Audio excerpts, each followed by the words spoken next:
ಓಂ ಗಣಾನಾನ್ತ್ವಾ ಗಣಪತಿಗುಂ ಹವಾಮಹೇ ಕವಿಂ ಕವೀನಾಮುಪಮಶ್ರವಸ್ತಮಂ ಜ್ಯೇಷ್ಠರಾಜಂ ಬ್ರಹ್ಮಣಾಂ ಬ್ರಹ್ಮಣಸ್ಪತ ಆನಶೃಣ್ವನ್ನೋತಿಭಿಃ ಸೀದಸಾದನಂ ಪ್ರಣೋ ದೇವಿ ಸರಸ್ವತಿ ವಾಜೇಭಿರ್ವಾಜನೀವತಿ ಧೀನಾಮವಿತ್ರ್ಯವತು ಗುರುಬ್ರಹ್ಮ ಗುರುರ್ವಿಷ್ಣುರ್ಗುರುದೇವೋ ಮಹೇಶ್ವರಃ ಗುರು ಸಾಕ್ಷಾತ್ ಪರಂ ಬ್ರಹ್ಮ ತಸ್ಮೈ ಶ್ರೀ ಗುರವೇ ನಮಃ.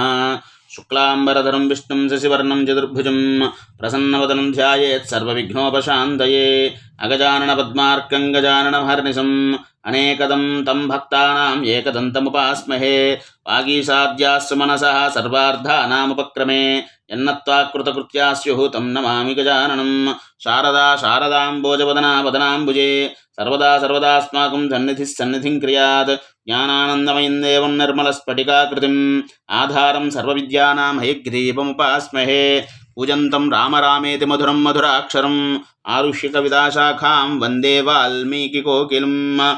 ओष्पदीकृतवारासिं असकीकृतराक्षसं रामायण महामालारत्नं वन्दे नीलात्मजम्. अञ्जनानन्दनं वीरं जानकीशोकनाशनं कपीशं मक्षान्तारं वन्दे लङ्काभयङ्करम्. आमिषीकृतमार्ताण्डं गोष्पदीकृतसागरं तृणीकृतसग्रीवम् आञ्जनेयं नमाम्यहम्. यत्र यत्र रघुनाथकीर्तनं तत्र तत्र कृतमस्तकाञ्जलिं बाष्पवारि परिपूर्णलोचनं मारुतिं नमत राक्षसान्तकं. मनोजवं मारुततुल्यवेगं जितेन्द्रियं बुद्धिमतां वरिष्ठं वातात्मजं वानरयूथमुख्यं श्रीरामदूतं शिरसा नमामि.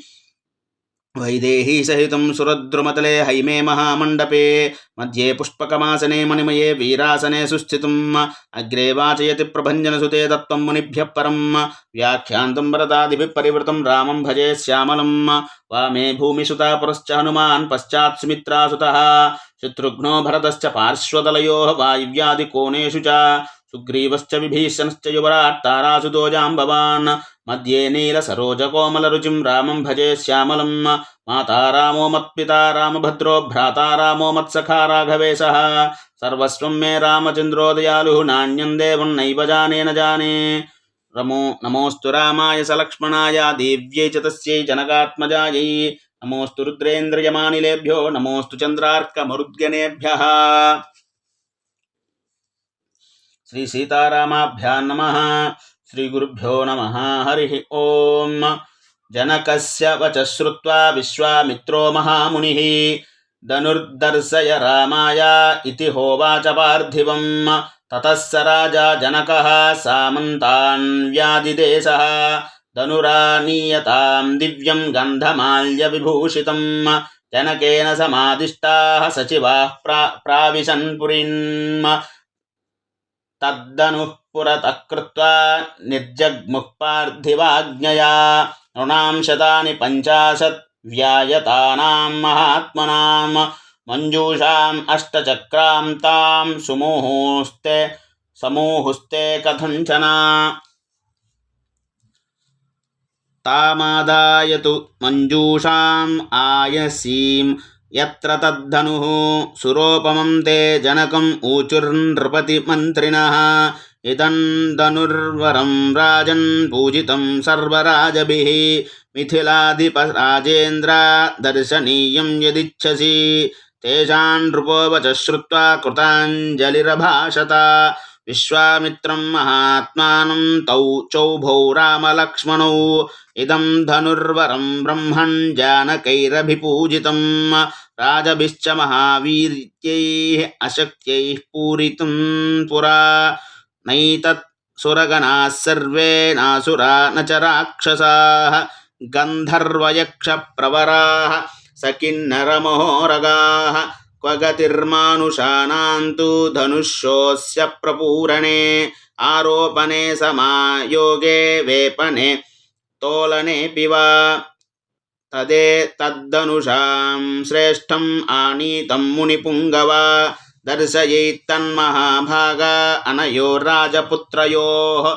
विश्वामित्रस्तु धर्मात्मा श्रुत्वा जनकभाषितं. वत्स रामधनुः पश्य इति राघवमब्रवीत्. ब्रह्मर्षेर्वचनाद्रामो यत्र तिष्ठति तद्धनुः. मञ्जूषां ताम् अपावृत्य दृष्ट्वा धनुरथाब्रवीत्.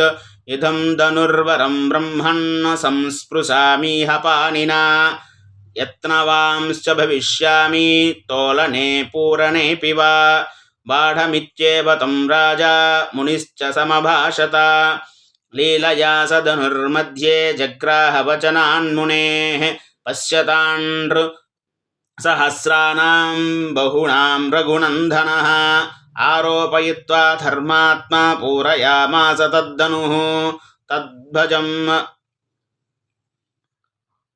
तद्भञ्जधनुर्मध्ये नरश्रेष्ठो महायशः तस्य शब्दो महानासीत् निर्घातसमनिस्वनः भूमिकम्पश्च सुमहान् पर्वतस्येन धीर्यतः निपेतुश्च नराः सर्वे तेन शब्देन मोहिताः वर्जयित्वा मुनिवरं राजानन्तौ च राघवौ पत्यास्वस्ते जने तस्मिन् राजा विगतसाध्वसः उवाच प्राञ्जलिर्वाक्यं वाक्यज्ञो मुनिपुङ्गवं भगवन् दृष्टवीर्यो मे रामो दशरथात्मजः अत्यद्भुतमचिन्त्यं च न तर्कितमिदं मया जनकानाङ्कुले कीर्तिम् आहरिष्यति मे सुता सीता भर्तारमासाद्य रामं दशरथात्मजं मम सत्या प्रतिज्ञा च वीर्यशुल्केति कौशिका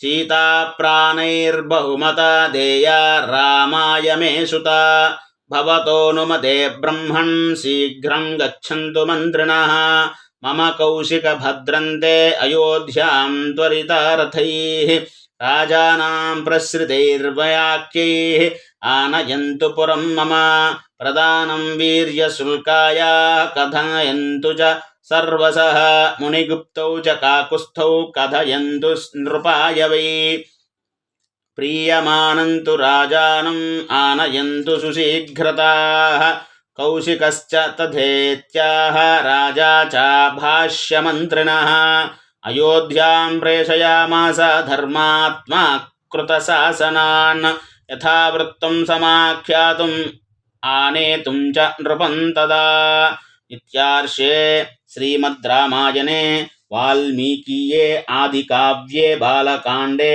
67तमः सर्गः एतत्फलं रामचन्द्रार्पणमस्तु। स्वस्ति प्रजाभ्यः परिपालयन्तां न्यायेन मार्गेण महिं महिषाः गोब्राह्मणेभ्यः शुभमस्तु नित्यं लोकाः समस्ताः सुखिनो भवन्तु। काले वर्षतु पर्जन्यः पृथिवी सस्यशालिनी देशोऽयं क्षोभरहितो ब्राह्मणाः सन्तु निर्भयाः अपुत्राः पुत्रिणः सन्तु पुत्रिणः सन्तु पौत्रिणः अधनाः सधनाः सन्तु जीवन्तु शरदां शतं चरितं रघुनाथस्य शतकोटिप्रविस्तरम् एकैकमक्षरं प्रोक्तं महापातकनाशनं शृण्वन् रामायणं भक्त्या यः पादं पदमेव वा स याति ब्रह्मणस्थानं ब्रह्मणा पूज्यते सदा। रामाय रामभद्राय रामचन्द्राय वेधसे रघुनाथाय नाथाय सीतायाः पतये नमः। मङ्गलं कौसलेन्द्राय महनीय गुणाब्दये चक्रवर्तितनूजाय सार्वभौमाय मङ्गलं वेदान्तवेद्याय मेघश्यामलमूर्तये पुंसां मोहनरूपाय पुण्यश्लोकाय मङ्गलं विश्वामित्रान्तरङ्गाय मिथिलानगरीपतेः भाग्यानां परिपाकाय भव्यरूपाय मङ्गलं पितृभक्ताय सततं भ्रातृभिः सह सीतया नन्दिताखिललोकाय रामभद्राय मङ्गलं त्यक्तसाकेतवासाय चित्रकूटविहारिणे सेव्याय सर्वयमिनां धीरोदाराय मङ्गलं सौमित्रिणा च जानक्या चापबाणासिधारिणे संसेव्याय सदा भक्त्या स्वामिने मम मङ्गलं दण्डकारण्यवासाय खण्डितामरशत्रवे गृध्रराजाय भक्ताय मुक्तिदायास्तु मङ्गलं सादरं सबरीदत्तफलमूलाभिलाषिने सौलभ्यपरिपूर्णाय सत्त्वोद्रिक्ताय मङ्गलं हनुमत्समवेताय हरीसाभीष्टदायिने वालिप्रमथनायास्तु महाधीराय मङ्गलं శ్రీమతే రఘువీరాయ సేతూల్లంఘిత సింధవే జితరాక్షసరాజాయ రణధీరాయ మంగళం ఆసాద్య నగరీం దివ్యాం అభిషిక్తాయ సీతయా రాజాధిరాజరాజాయ రామభద్రాయ మంగళం మంగళాశాసనపరే మదాచార్య పురోగమైః సర్వైశ్చ పూర్వైరాచార్యైః సత్కృతాయాస్తు మంగళం కాయేన వాచా మనసేంద్రియైర్వా బుద్ధ్యాత్మనా వా ప్రకృతే స్వభావాత్ కరోమి యద్యత్ సకలం పరస్మే నారాయణాయేతి సమర్పయామి యదక్షరపదభ్రష్టం మాత్రాహీనం చ యద్భవేత్ తత్సర్వం క్షమ్యతాం దేవ శ్రీరాఘవ నమోऽस्तुते ఆత్మాత్మం క్షితిజామతిః ప్రాణాః శరీరం ఘృతం భూజాతే విషయోపభోగరచనా నిద్రాసమాధిస్థితిః సంచారః పదయో ప్రదక్షిణ విధి స్తోత్రాన్ని సర్వా గిరో యద్యత్ కర్మ కరోమి తత్తదఖిలం రామాస్తుతే పూజనం.